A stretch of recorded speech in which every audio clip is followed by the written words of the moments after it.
आमीन। जिसका नाम यीशु मसीह है, उस प्रभु को महिमा देने के लिए हम यहाँ पर उपस्थित हैं। मालूम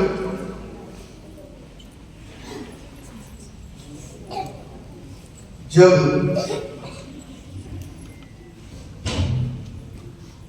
कुछ भी नहीं पता चलता था किसी को, आपको याद होगा अमालेकियों के साथ मिलन था और उन लोग क्या षड्यंत्र रच रहे, उन लोग क्या षड्यंत्र बना रहे इजराइल के खिलाफ, कोई नहीं पता लगा सकता। आप अपने घर में किसी के लिए क्या सोच रहे हो, क्या षड्यंत्र कर रहे हो, कोई बता सकता है? नॉर्मल सी बात है, नहीं बता सकता तो कौन बताएगा? तो कौन बता सकता है? मनुष्यों में और धरती पर से तो कोई इंसान है नहीं जो मन को जांच पाए, कि मन की बातों को समझ पाए। कोई धरती पर तो कोई नहीं, लेकिन स्वर्ग में उसका नाम यीशु मसीह है। और जब परमेश्वर का रूह एलीशा को बताता था, जब परमेश्वर का रूह एलीशा को बताता था ये कर रहे हैं, ऐसी योजना बना रहे हैं, तो एलीशा पहले से जान करके अपनी तैयारी करता, और वो तैयारी उसकी अपनी युक्ति के अनुसार और बुद्धि के अनुसार नहीं होती थी। वो तैयारी उसकी परमेश्वर की अगुवाई में होती, जिसने ये बताया देख वो क्या कर रहे हैं, वही ये बताएगा तुझे क्या करना है। आमीन। अब हेरोदेस बादशाह ने मजूसियों से कह दिया, जाओ और जाकर उस बालक को सजदा करो, जब तुम्हें मिल जाए तो हमें भी बताना, ताकि हम भी आकर के उससे सजदा कहा ही था। लेकिन क्या हेरोदेस के मन में यही था कि उसे सजदा किया जाए? नहीं। तो उसके मन की बातें मजूसी कैसे जान सकते थे? कोई बता सकता था उन्हें? कोई नहीं बता सकता था। तो किसने बताया? स्वप्न में दूतों के द्वारा दर्शन पाकर पता चल गया, अब उस मार्ग से नहीं जाना है, दूसरे मार्ग से जाना। आमीन। तो इस बात को बताना चाहता हूं मैं आपको कि आज भी वही परमेश्वर है, आज भी वही उसके स्वर्गदूत हैं, आज भी वही उसके काम है, जो देखने में आते हैं, जो समझने में आते हैं। जितने लोग दीवारों से देख लिए मेरी तरफ फेस करिए।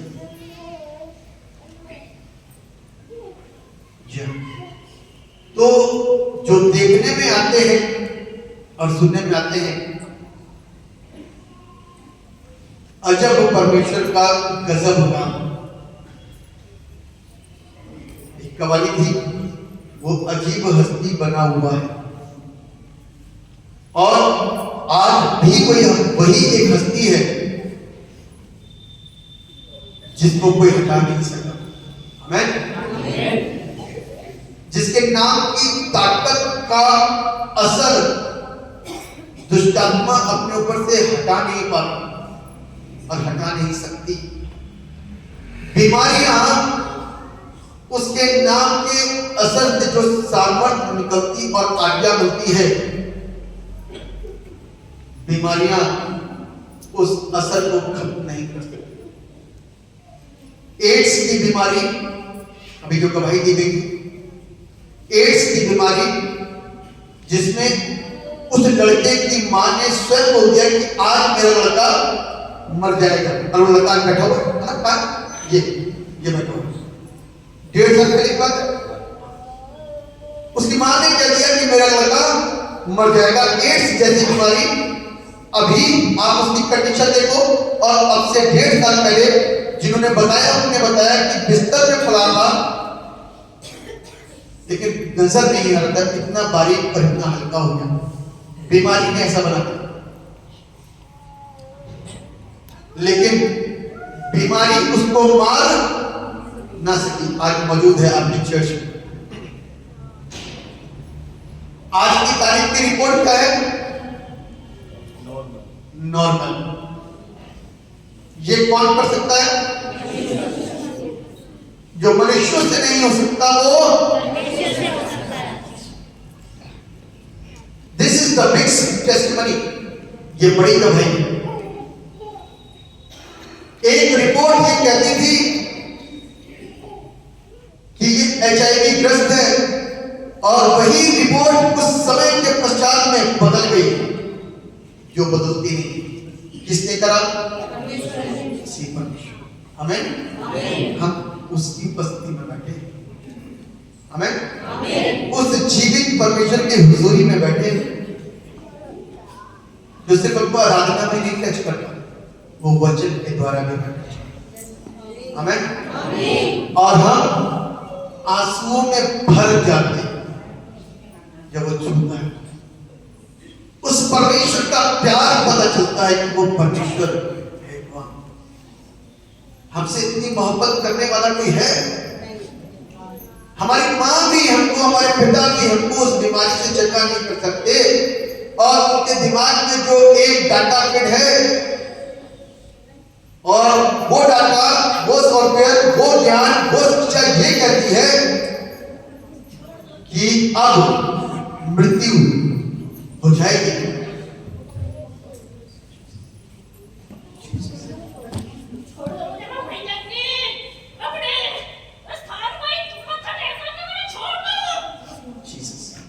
उसके पास परमेश्वर पिता इसको शांति दीजिए, शांति मिले इसको।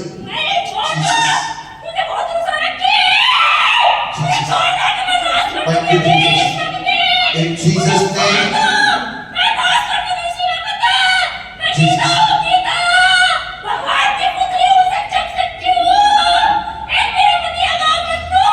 शांत हो जाओ in Jesus' name. यीशु की उपस्थिति में।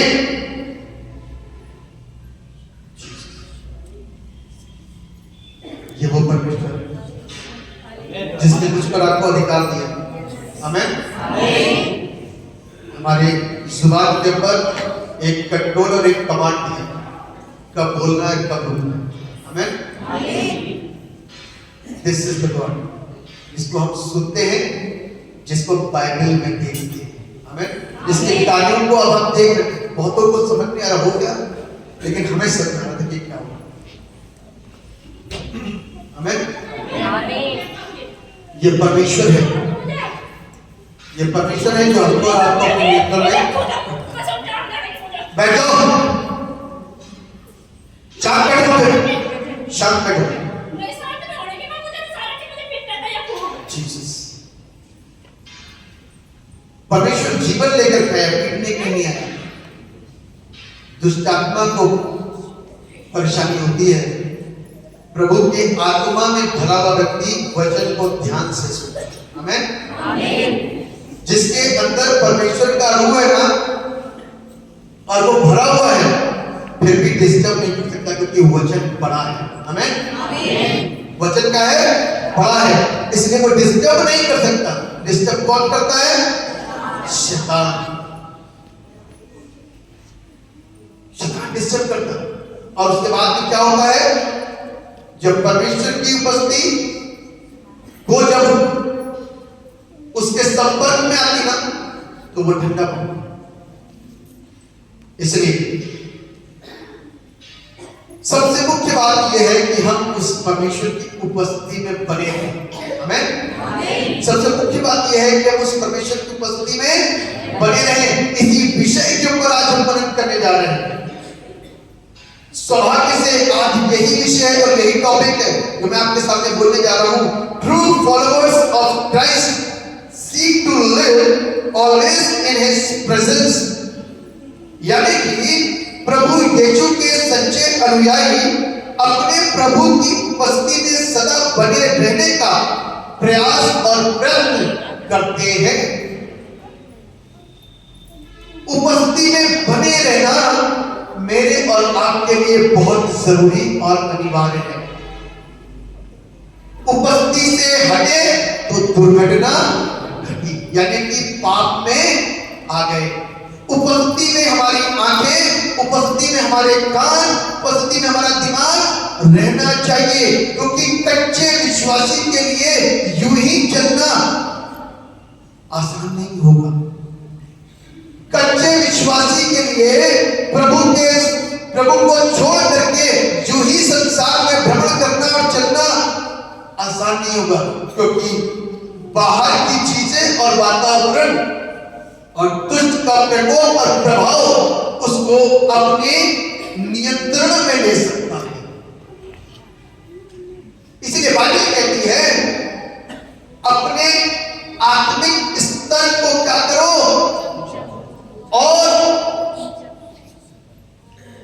लिखा हुआ है इब्रानियों 6 और उसके पहले पद में लिखा हुआ है, दूसरे तीसरे पद में होगा, पहले पद से आप पढ़ोगे क्या होते जाओ, प्रभु में दक्ष,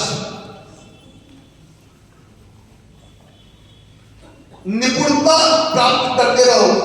किसी का निशाना बहुत अच्छा है तो वो लगातार प्रैक्टिस करता है। किसी ने एक बार, ध्यान सुनना, किसी ने एक बार निशाना लगा करके कोई बोतल को गर्भ से गिरा दिया, तो क्या वो ये सोच सकता है कि अगले 3 साल के बाद जब मैं निशाना मारूंगा तो इस बोतल को अपने निशाने से गिरा दूंगा? सोच सकता है? सोच सकता है?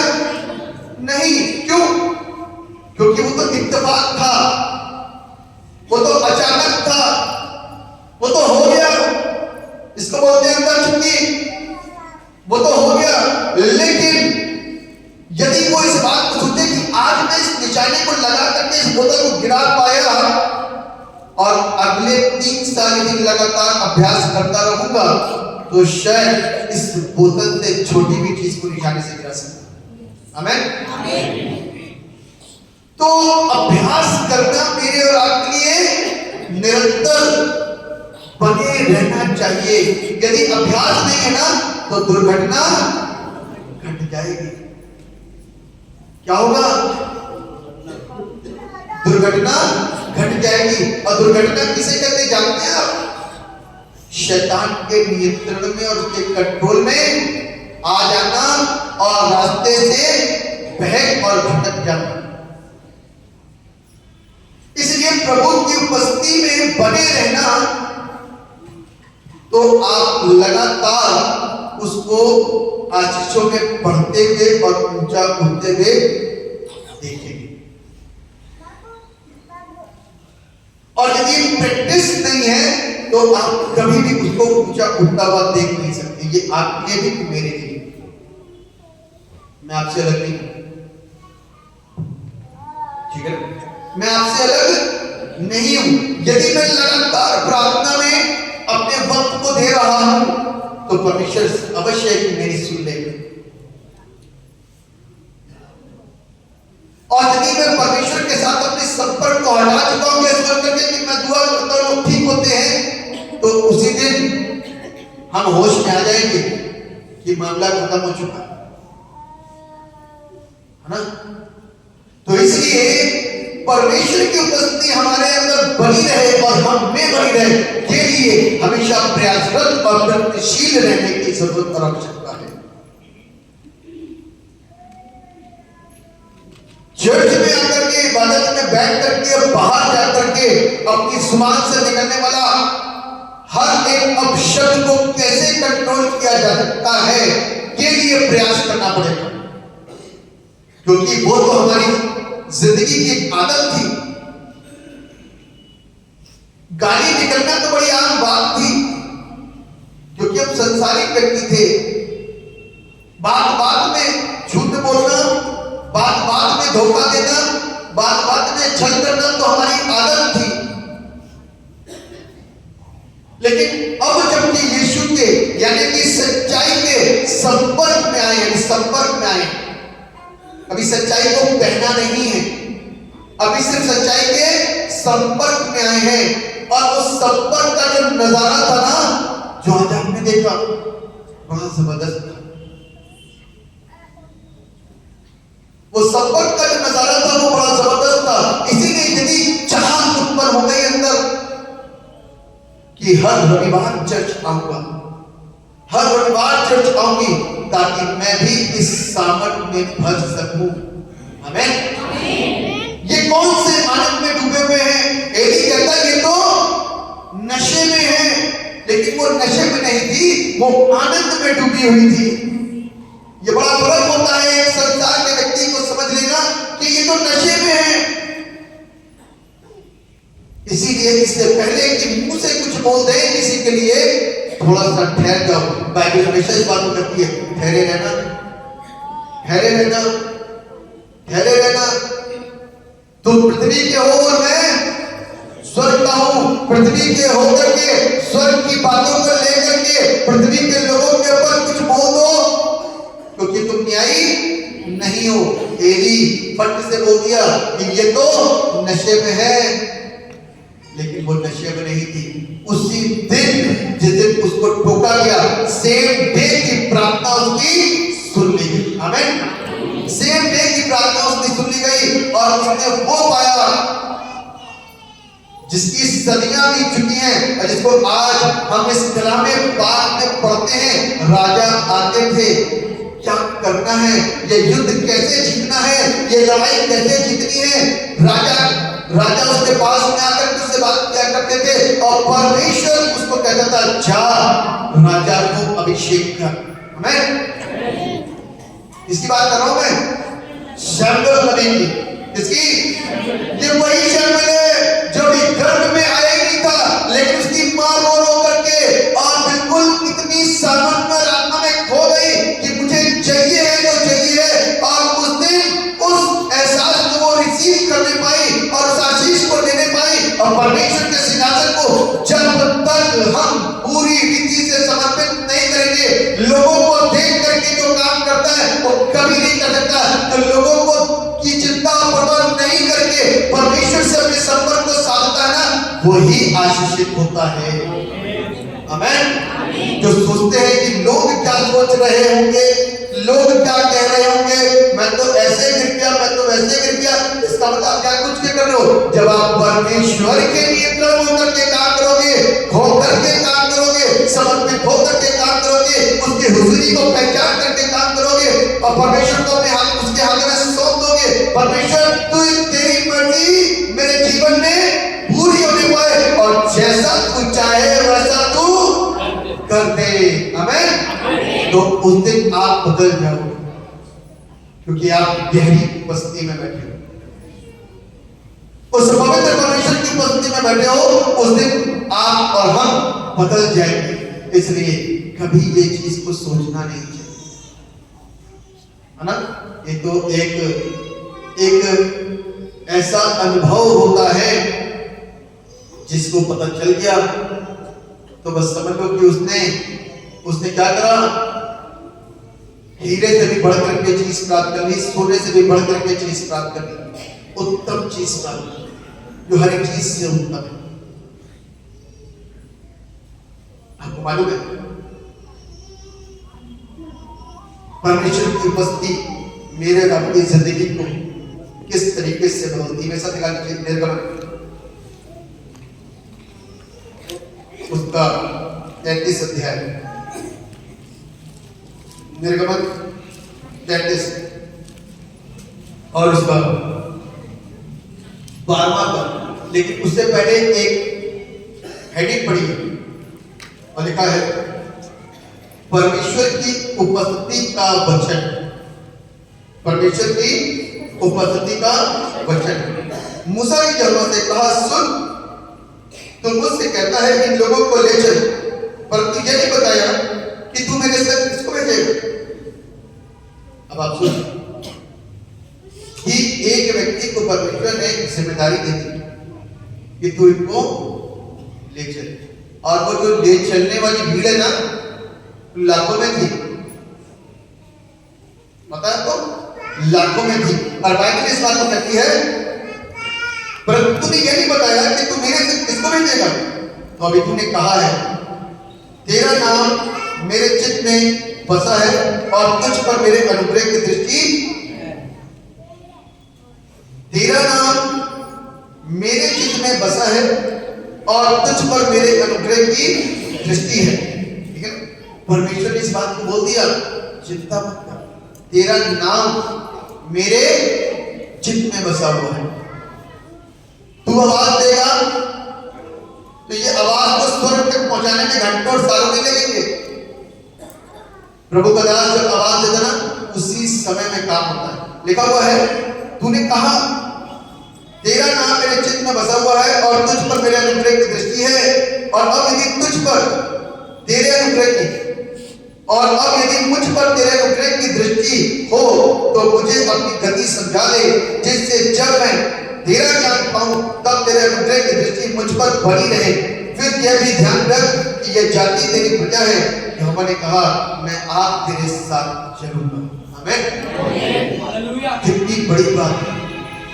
अब आप इस बात को सोच लेना कि परमेश्वर आपको छोड़ेगा नहीं। आप मुंह से आप, लेकिन उसके लिए एक बड़ी चीज मैंने आपको बताई कि परमेश्वर की उपस्थिति में बने रहना मेरे और आपके लिए बहुत जरूरी है। परमेश्वर की उपस्थिति में आप इस बात को जानते हैं कि प्रभु यीशु मसीह किन किन के बीच में जाता था। प्रभु यीशु मसीह ने जगत के पापियों के बीच में जाकर के प्रचार करा और उनको बदला, और उनके जीवन के द्वारा और उनके कार्यों के द्वारा यीशु मसीह बहका नहीं, क्योंकि वो परमेश्वर था और कंट्रोल था। ठीक, उसके अलावा आप इस बात को देख सकते हैं कि पौलुस और पतरस भी प्रभु के सेवक थे और इतने कंट्रोल हो गए थे, इतने कंट्रोल हो गए थे सिर्फ उपस्थिति में रह करके, क्या रह करके, सिर्फ उपस्थिति में रह करके इतने कंट्रोल यानी कि इतने नियंत्रित हो गए थे कि वो जब जाते थे ना, निकलते थे तो परमेश्वर उनके साथ में चलता था। हमें परमेश्वर उनके साथ चलता था, उनकी सोचों में, उनके ख्यालों में उल्टा सीधा कुछ भी नहीं आ सकता था, क्योंकि घर से निकलने से पहले ये बात होती थी कि प्रभु अब मैं निकल रहा हूं, मेरे संग संग चल। और परमेश्वर क्या होता है, संग संग चलता है, और संग संग चलते चलते चलते क्या होता है कि जितने बीमार दाईं तरफ होते, जितने बीमार बाईं तरफ होते, वो चंगे होते जा रहे हैं। कैसे?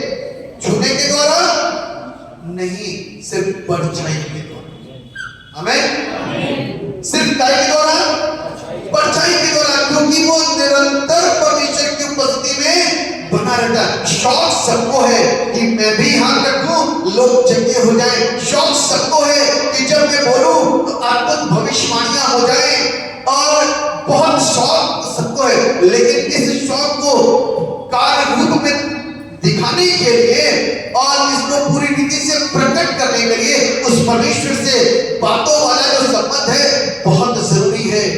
उसकी हुजूरी में बने रहने वाला जो समय देना है बहुत जरूरी है, और आपको उसके भवन की धुन खा जानी बहुत जरूरी है, तब वो अभिषेक मिलने पाएगा। हमें तब वो अभिषेक हमको और आपको मिलने पाएगा। इतनी आसानी से नहीं मिलेगा, मिल जाता है कई बार। प्रभु का फेवर किसके ऊपर होता है, उनको उसकी दया है, वो उसकी मर्जी है। लेकिन जो एक तरीका है ना, वो यही है कि आपको धन नहीं खर्चा करना, आपको अपनी जायदाद खर्ची नहीं करनी, आपको अपने आप को घिसना नहीं है। घिसना का सेंस क्या आपको जी, पैदल पैदल यहाँ से इतनी तीर्थ यात्रा में जाना है, यहाँ से कहाँ तक जाना, सपना तक दौड़ के जाना, पैदल जाना, ठंडे पर जाना, घुटनों को बल जाना, लेट लेट के जाना, वो सब करने की कोई जरूरत नहीं है। अपने घर में बैठो, अपनी कोठरी बंद करो और घर के लोगों से कह दो, एक बोर्ड लगा दो, डोंट डिस्टर्ब, और बस अपने कानों में लगाओ रुई और बैठ जाओ परमेश्वर के साथ और उससे मांगना शुरू, जैसा तू चाहे वैसा तू, और पवित्र मस्ती से तू तब देखिए।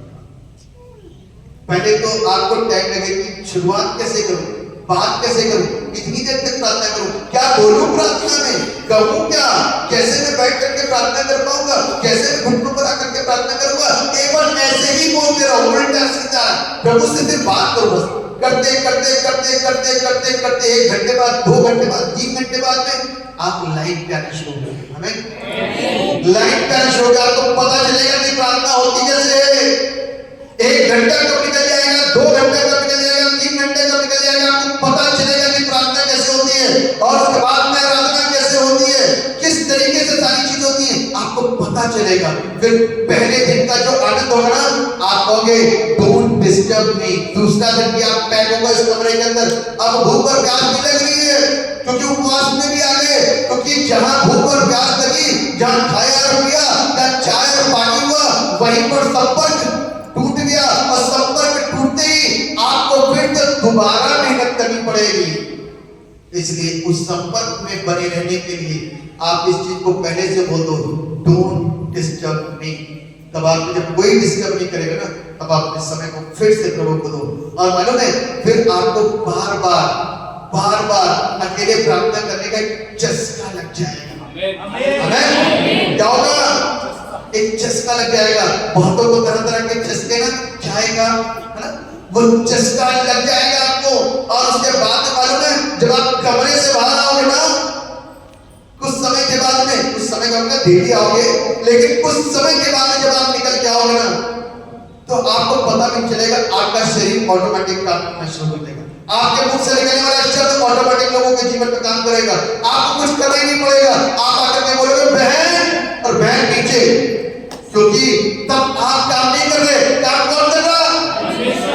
परमेश्वर काम कर रहा, क्योंकि आप उसकी उपस्थिति में हो, क्योंकि आप उसकी उपस्थिति में हो, और उसकी उपस्थिति में आपकी जिंदगी के लिए बहुत जरूरी है। ये बड़े बड़े सेवक कुछ खोकर के कुछ पा रहे हैं, बगैर कोई कुछ नहीं पाता, बगैर समर्पण किए कोई कुछ नहीं पाता, बगैर जिंदगी दिए कोई कुछ नहीं पाता, बगैर घुटनों पर आए कोई कुछ नहीं पाता, बगैर वचन को खोले कोई कुछ नहीं पाता, बगैर समय को दिए कोई कुछ नहीं पाता। अरे भैया, खोना पड़ता है, त्याग देना पड़ता है, समर्पित होना पड़ता है और अपने आप को खींचना पड़ता है। छोटा नहीं करना किस करके, अपने समय को देना, अपने वक्त को देना और तब देखना परमेश्वर का काम। आमीन। इसलिए उसकी उपस्थिति मेरे और आपके लिए बहुत जरूरी है। आप कहते हो दुष्ट आत्मा को डांटते, सुनती नहीं है, तब आप दुष्ट आत्मा को डांटोगे in the name of Jesus, यीशु के नाम से चला जाए, भीगी बिल्ली के समान। और उसको पहचान भी है दुष्ट आत्मा वाले को, ये सामने वाला कौन है। आमीन। जैसे आप उसकी उपस्थिति से बाहर आओगे ना, तो दुष्ट आत्मा पहचान जाएगा, शैतान पहचान जाएगा आपको कि कौन सा मसा लेकर के अंदर से बाहर निकल करके आए हो, वरना शैतान पहचानता नहीं करता है। यीशु को मैं जानती हूँ, पौलुस को मैं जानती हूँ, पतरस को भी जानती हूँ, इसको भी जानती हूँ, तू कौन? कहाँ चल निकल, आप मुझे पकड़ो पहले, और झपट्टा मार करके उसको क्या कर देती है, आर्दन। और तीसरे दिन जो दुआ करने वाला होता है वो दुआ करवाने के खड़ा होता है पादी साहब। क्यों? क्योंकि बगैर उपस्थिति पाए हमको बनने की कोशिश कर रहे हैं जिसके लिए हमने कभी मेहनत नहीं करी, है ना, हमको मेहनत करी। उसकी उपस्थिति मेरी और आपकी जिंदगी को क्या करेगी? सामर्थ्य भरेगी। हमें सारा सिस्टम चेंज जाएगा, सारा सिस्टम चेंज जाएगा। एक छोटा सा कल मैं उदाहरण तक कुछ सोच रहा था और मैंने कहा प्रभु को संसारिक उदाहरण मिलना चाहिए। जैसे क्या कहते हैं, जो इंसान एक संसारिक होता है तो उसके शरीर के हाथ पैर शरीर पूरा अंग संसारिकता के तरीके से काम करता है। जुबान से गाली निकलती है, ये लड़ाई झगड़े क्यों हो जाते हैं? दिमाग में गलती पैदा होता है, सब कुछ उल्टा सीधा होता है ना? सब कुछ गड़बड़ सड़बड़ होता है। लेकिन जिस दिन पवित्र आत्मा छू देता है उस दिन की जुबान की गालियों के अंदर ताले लग जाते हैं, अंदर ही पड़ जाती है। जुबान से शब्द गाली के निकलने से पहले जुबान पड़ जाती है। अच्छे शब्द बैठ कोई बात नहीं भाई, बदल गया मेरा सारा जीवन बदल गया जब से मसीह को, है ना? तो क्या हो गया? हाथ पैर सब कुछ बदल गया। तो इसका मतलब कि सिस्टम कुछ दूसरा है, सिस्टम कुछ दूसरा है। कोई अपने बड़े अधिकारी के डर के मारे उल्टा सीधा बोलता है, लेकिन एक दिन अधिकारी बदल गया, अच्छा अधिकारी आ गया, तो उस दिन वही आदमी नॉर्मल होता है। क्यों? क्योंकि हमें मालूम है कि अब कर रहे हैं। इसलिए एक पवित्र इंसान को जो अपने आप को कहता है कि मैं धार्मिक हूं और धर्मी हूं, व्यक्ति को उसकी हुजूरी में जाना बहुत जरूरी है और वहीं से पाना बहुत जरूरी है। इधर उधर से पा करके थोड़ा बहुत चलता करने से काम नहीं चलने वाला। मेन खान के पास जो सारी चीजों का स्रोत है, आमीन, वो आपको अपना स्टाइल देगा, आमीन। आपके पास में आपका स्टाइल होगा, आमीन। आपके पास में आपका अपना स्टाइल होगा, किसी दूसरे के स्टाइल के ऊपर आप निर्भर नहीं होगे। अब परमेश्वर के काम को करोगे और परमेश्वर के काम को करोगे, और जब आप काम करोगे ना तो वो काम प्रकट होगी, समझ में दिखेगी, आमीन। और देखिए मैं हमेशा बताता हूं, जो जब कुछ के करता ना वो धोखा है। जो आत्मा में भरा हुआ है वो अलग ही है, जानबूझ के करने वाला धोखा है। परमेश्वर से सजा भी बच सकती है। इसलिए पूरी आत्मा में होकर समर्पित कर दो। परमेश्वर यदि आपको नचाएगा ना तो आप नाचोगे, और यदि प्रभु आपसे प्रोफेसी कराएगा तो आप प्रोफेसी करो। यदि प्रभु आपको दर्शन में भरेगा तो आप दर्शन में भरोगे। प्रभु आपको सुला करके स्वप्न दिखाएगा तो आप स्वप्न में भर जाओगे। प्रभु आपको थोड़ी देर के सुला करके आपकी आत्मा को कहीं और ले जा करके वहां से कुछ दर्शन दिखा करके वापस आपको जगा करके नई आशीष देगा तो आप उसमें भी भरोगे। ये अनुभव है जिंदगी के, वही आपके साथ में शेयर कर पा रहा हूं।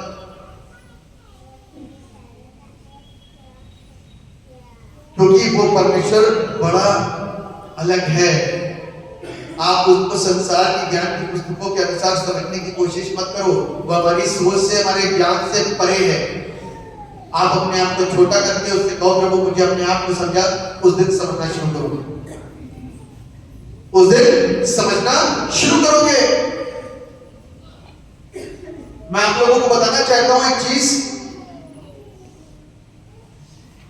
ये जितने यहां पर बैठे प्रभु से प्रार्थना करना कि प्रभु मुझे कभी मांगने वाला ना, देने वाला। ये चर्च इतना ब्लेस होगा कि आप देने वाले भी होंगे, लेने वाले, चाहे धन हो और चाहे वो आत्मिक आशीष हो। आमीन। परमेश्वर से मांगो, मेन जो स्रोत है उससे मांगो। क्या नहीं देगा, क्या नहीं देगा, वो आपको भर देगा आशीषों से। और आपके पास जब आशीषें आएंगी ना तब आप सोचोगे कि कैसे आएगी। मैं एक ब्राह्मण परिवार की गवाही यूट्यूब पे पढ़ी हुई हो सकता है किसने देख लियो, यूट्यूब में की है, और गवाही सुन रहा था उसकी। और बहुत गुनहगार पापी सभी होते हैं, बाइबल में लिखा है सबने पाप किया, परमेश्वर की महिमा से रहित है। तो आईएएस की तैयारी कर रहा था, उसके पास बहुत प्रॉपर्टी, बहुत धन दौलत, रुपया, पैसा, कोई चीज की कमी नहीं, सब कुछ बिल्कुल बहुत आलीशान था। अचानक से एक दिन प्रभु का दास उसके पास पहुंच गया। तो प्रभु के दास ने कहा, ऐसी बातचीत होती रही, कुछ परेशान था। तो प्रभु के दास ने बोला, क्या तुम पापी हो? तो चुपरान होती अहंकारी इंसान, जात से भी आप पहचान सकते हो और अपने आप को छोटा दिखाएगा, लेकिन एजुकेशन थी इसके पास में, पढ़ा लिखा था। उसने बोला कि सब पापी हैं। कौन कहता पापी? हाँ पापी हूं। कहले यीशु आपसे प्यार है। मेरे बाद इतना उसने बोला और मेरे जीवन के अंदर पता नहीं अचानक से क्या हुआ, मुझे नहीं पता। सेम डे के अंदर कहता मैं बदल गया। मैं चर्च जाना शुरू करा उस भाई के साथ और 2 महीने 3 महीने के अंदर मेरे जीवन के अंदर, कामों के अंदर परिवर्तन। मैं इसी चीज को सोचता जा रहा था, तभी ये विचार कि मैंने आपको बताया कि इंसान के अंग तक बदल जाते, उसके काम तक बदल जाते। तो मैं इन सारी चीजों को सोच रहा था। जब ये गवाही को सुना तो 2 महीने 3 महीने हो गए। उसके बाप ने बोला, बेटा मैं तेरे अंदर बहुत परिवर्तन को देख रहा हूं, बहुत बदलाव को देख रहा हूं, कहां जा रहा है तू आजकल? कहता मैंने कुछ नहीं छिपाया, मैंने सीधे बोला मैं चर्च जाता हूं। चर्च जाता है? कहने कि बहुत उधेड़ लड़ाई झगड़ा डांट सब कुछ। कहने कि मैंने बड़े ढेरी सवाल में बोला, पापा क्या तुमने कभी बात किया? कहता मैं अपने बाप से बोल नहीं सकता, लेकिन उस दिन मैं आत्मा में भरा हुआ था। मैंने अपने पापा से बोला, पापा क्या तुमने कभी पाप किया है? तो पापा ने गुस्से में मुझको देखा, लेकिन फिर मैंने बोला क्या पापा तुमने कभी पाप किया है? कहता इतना बोलना था क्या? पापा मेरे फूट करके रोने लगे। कहते मैं सबसे बड़ा पापी हूं, बहुत पाप किया मैंने। कहने के फूट करके रोने लग गए। अब आप देखो, न चेकाई न कुछ सब कुछ सही था। चेकाई के लिए आप जो एक पैसे वाले को चेकाई चाहिए तो कहां जाएगा? पैसा एक बात है, कैंसर हो जाए तो डॉक्टर का पैसा फेंक देगा, प्रॉपर्टी फेंक दे, पैसा लेकर के फिर भी इलाज करा लेगा। तो यीशु के पास नहीं आएगा। अब यीशु बदल कैसे आएंगे? तो देखो कि उसका किस तरीके का तरीका है। उसने सिर्फ बाप से तब बोला, पापा तुमने पाप किया? बाप फूट करके रोए, हाँ मैंने पाप किया। और उस दिन जब वो चर्च लड़का अपने पिता को लेकर के गया, चर्च जाने के बाद उसके बाप ने फैसला ले लिया, मैं इस घर का मुखिया हूं, मैं हूं इस घर का सब कुछ, और मैं अपनी सारी औलादों को आगे देता हूं, यीशु के अलावा किसी को नहीं मानता। सिर्फ यही पर किस्सा खत्म नहीं हो गया, यही पर इसका खत्म नहीं हो गया। यहां पर इसका पहला पॉइंट जिसको मैं आपके साथ डिस्कस करना चाहता हूं, शेयरिंग योर फेथ। अपने विश्वास को बांटो, अपने विश्वास को बढ़ाओ। तब उन लोगों ने जिस यीशु पर विश्वास किया था ना, उस यीशु को उन्होंने अपने परिवार के अंदर बांटना शुरू करा। किसके अंदर? परिवार के अंदर। आज 135 परिवार उसी घर के यीशु मसीह में पाए जाते हैं। आमीन। 135 लोग की बात नहीं कर रहा हूं, 135 फैमिली की बात कर रहा हूं। आमीन। 135 का मतलब समझ में कितने लोग होंगे? 135 का मतलब कि लोग कितने हो सकते हैं? यदि एक घर से 3-4 लोग मान लीजिए, तो मान के चलिए कितने लोग होंगे? कम से कम 700-800 आदमी हो गया हो,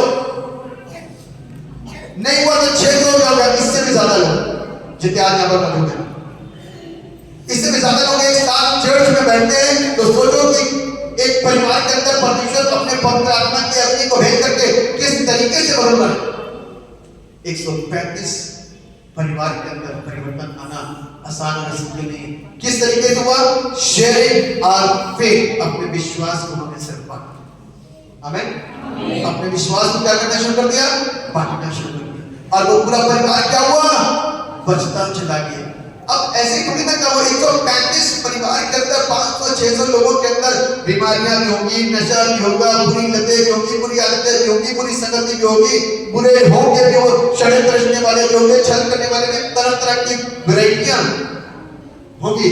इन वैरायटियों को प्रभु ने कैसे समेट करके एक वैरायटी में डाल दिया। Now you are new creation, अब तुम सब नई सृष्टि हो।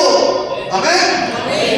ये कितनी विभिन्नता में बड़े हुए थे, कितने भिन्न कामों को करके अलग-अलग क्रिएशन थे, ये अलग-अलग चीजें थी, क्योंकि इन्होंने अपने आप को नए सिरे से क्रिएट करा। जब बच्चा पैदा होता है तो माँ बाप उसके अंदर गाड़ी क्रिएट नहीं करते,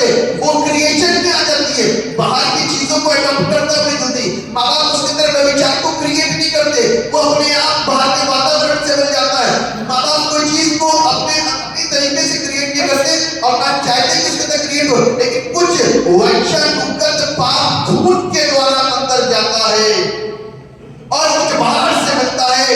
तो आप सोचो कि वो पापी पहले तो था ही अपने परिवार की ओर से, अब बाहर से पाप लेकर के वो डबल पापी हो गया। और आप सोचो कि उसका पाप कितना बड़ा हो गया कि वाली क्रिएशन कैसे हुई, पापी क्रिएशन। लेकिन यीशु मसीह के एक स्पर्श और टच के द्वारा ये क्रिएशन कैसे हो गई, नई सृष्टि बन गई।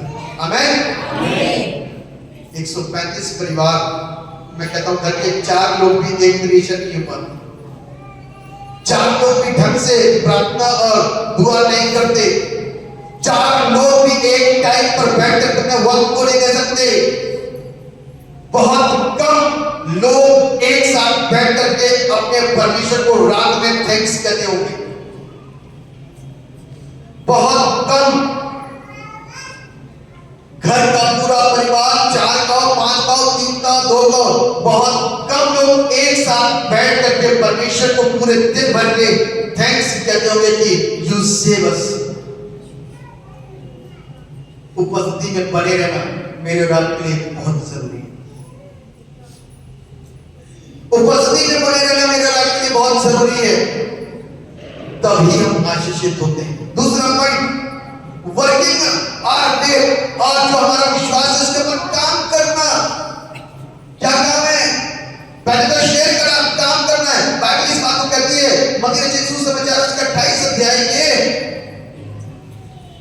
उसके 18 पद लिखा, जाओ जाकर के लोगों को चेला बनाओ। वर्क करना, क्या करना है? लोगों को चेला बनाना है। इस भीड़ में से लोगों को खींच करके लेके आना है, दुनिया की भीड़ में से लोगों को खींच के लेके आना है। और क्या करना है?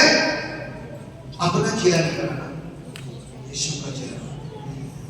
ये कंसर्न क्यों, ये इतना दर्द क्यों, ये इतनी पीड़ा क्यों? वो तो कहता है ना कि मुझे पीने दो, मुझे इस माहौल में घूमने दो, मुझे ये बात करने दो, लेकिन आपको क्या पेट में दर्द हुआ कि आप उसके लिए खाना दुआ करने के लिए, उसको बचाने के लिए इतना कंसर्न ले रहे हो, इतनी प्रार्थना कर रहे हो और इतना कोशिश कर रहे हो? क्या दर्द हुआ आपके पेट में? आपको ये पीड़ा परमेश्वर की ओर से मिली। आमीन। एक विश्वासी को ये पीड़ा कहां से मिली है? परमेश्वर की ओर से।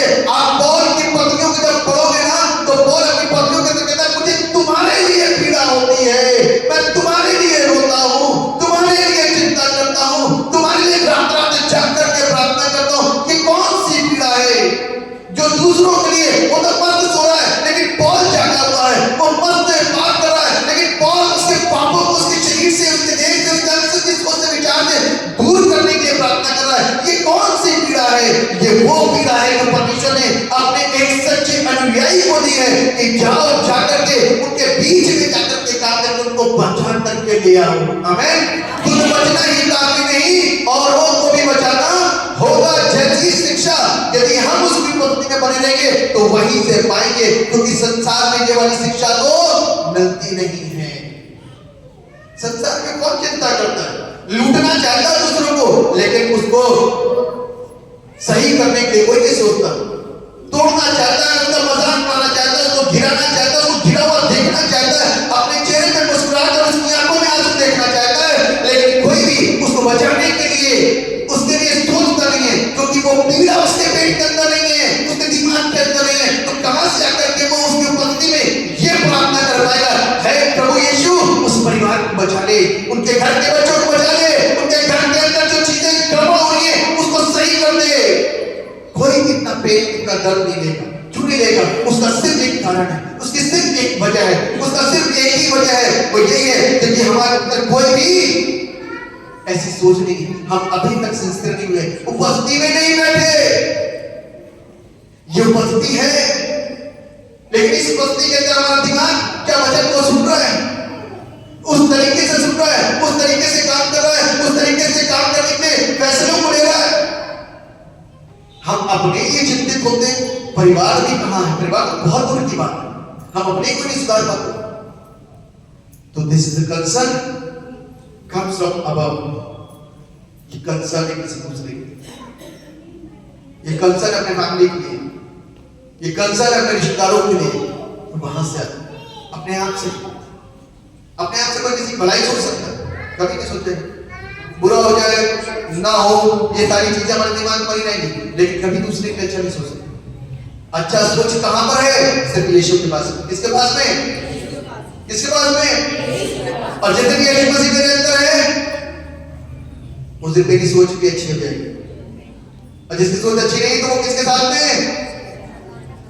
जोर से बोलो ना, शैतान के साथ में। और जिस दिन आपने शैतान को उसके मुंह पर थप्पड़ मार करके यीशु के खेमे में आ गए, उस दिन शैतान को आप हरा दोगे और यीशु को जिताओगे, तब दूसरों के तभी अच्छा सोच सकते हो, उससे पहले अच्छा। ये कब होता है? जब हम प्रभु की उपस्थिति में रहते हैं। तो उपस्थिति में आना मेरे और आपके लिए बहुत जरूरी है। अंतिम पॉइंट, फाइंडिंग आवर फेथ, अपने विश्वास को खोजो और ढूंढो। क्योंकि लोग तो कहेंगे, जब आप लोगों के पास जाओगे तो कहेंगे हम सत्य हैं, हम सही हैं, हम गलत नहीं हो सकते, हमारे पास ये, हमारे पास वो, हमारे पास सब कुछ है, हम गलत नहीं है। इसीलिए उनको खोज करवाओ। नतनियल से फिलिप्पुस ने क्या कहा? चलो चल के देख लो। तो नतनियल को कहां लेकर के गया? कहां लेकर के गया? प्रभु यीशु के पास। इसीलिए ध्यान रखना, ऐसे के पास लेके जाना जो यीशु से मुलाकात करा सके। ऐसे के पास लेकर के कभी मत जाना जो खुद ना यीशु को जानता हो, तो वो मुलाकात क्या करवाएगा? जो खुद ना यीशु को जानता हो वो मुलाकात क्या कराएगा? ध्यान रखना, ऐसों के पास लेके जाओ जो यीशु से मुलाकात कराए, सच्चाई से मुलाकात कराए। जिसका सच्चाई के साथ में सामना हो गया, वो समझ लीजिए उसकी जिंदगी क्या हो जाएगी? बदल जाएगी ना। उसकी जिंदगी क्या होगी? बदल जाएगी। इसीलिए यहां पर यदि आप इस कंसेप्ट को देखेंगे कि किस तरीके से अंद्रियास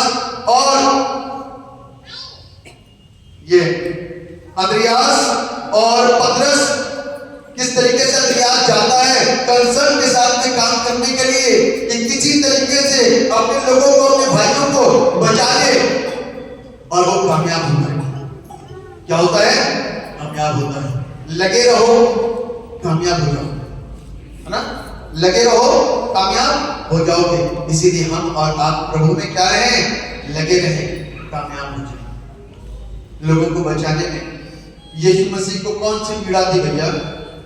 यदि आप मानते हो यीशु मसीह सच्चा था, तो आज उसको अपने जीवन के अंदर वर्तमान में सोचो। वर्तमान है और वो वहां, आप जहां सोचते हो वो वहां है, तो वहीं पर गड़बड़ी हो जाएगी। तो वो वहां वाला परमेश्वर संडे को मुलाकात होती है और आप संडे को ही ढूंढते रहोगे, बस उसके अलावा कुछ नहीं। पूरा हफ्ता मरी अवस्था में रहोगे। पूरा अवस्था कैसे रहोगे? मरी हुई अवस्था में। यदि आप सोचोगे वो प्रभु मेरे अंदर है, मुझ में है, तो उस दिन जीवित अवस्था में रहोगे, उस समय जीवित अवस्था में रहोगे और दूसरों के निरंतर काम। मेरा विश्वास है कि परमेश्वर की उपस्थिति कितनी जरूरी है मेरे और आपके लिए, आप इसको समझ गए। और उसकी उपस्थिति में बने रहने से कैसे हम पाते हैं वो भी आप जान पाएंगे। शैमुएल के पास जब आवाज आई ना, तो किसकी उपस्थिति में था मालूम आपको? नहीं, उनको परमेश्वर क्या जानता था? एली के साथ में था। वो था परमेश्वर के भवन में, लेकिन एली के साथ था, लेकिन सही जगह पर था। एली ने उसका डायरेक्शन सही करा कि गलत करा था? वो ये भी कहता था कोई बात नहीं, मैं कुछ बता दूंगा बेटा, चिंता नहीं कर, तुम मस्त सो जाओ, ज्यादा एक दिन 2 रजाई उड़ा दो इसके ऊपर। ऐसा करेगा? छोटे से बच्चे को एक शिक्षा देती, मालूम क्या देती? हम लोग छोटे बच्चों को कहते हैं इतना कहां समझेगा ये? अभी देखा अपने छोटे छोटे बच्चों को कैसे सावन में भरे हुए थे, अभी देखा ना? तो उसने छोटे से बच्चे को क्या बोला? अब की बार तेरे पास यदि आवाज आती ना, तो बोल देना, बोल खुदावंद तेरा बंदा आदत डालिए उसकी सुने। जैसे आदत आ गई ना, उस दिन धमाल हो जाएगा लाइफ के अंदर, फिर आप धमाल करने वाले बन जाओ। उसके लिए प्रैक्टिस नहीं करनी पड़ेगी कि अच्छा कैसे गाएंगे। आप बस शुरू हो गया, खड़े हो गए ना, और काम होना शुरू हो जाएगा। आमीन। आप आओगे, आपके मुख से अल्फाज निकलेगा और चर्च और कलीसिया के अंदर काम होना शुरू हो जाएगा। आप बोलोगे, वो तौबा के आंसुओं के साथ में रोना शुरू कर देंगे। आप बोलोगे, पवित्र आत्मा लोगों को छूना शुरू कर देगा। आप बोलोगे, पवित्र आत्मा उनके ऊपर ठहरना शुरू कर देगा। आप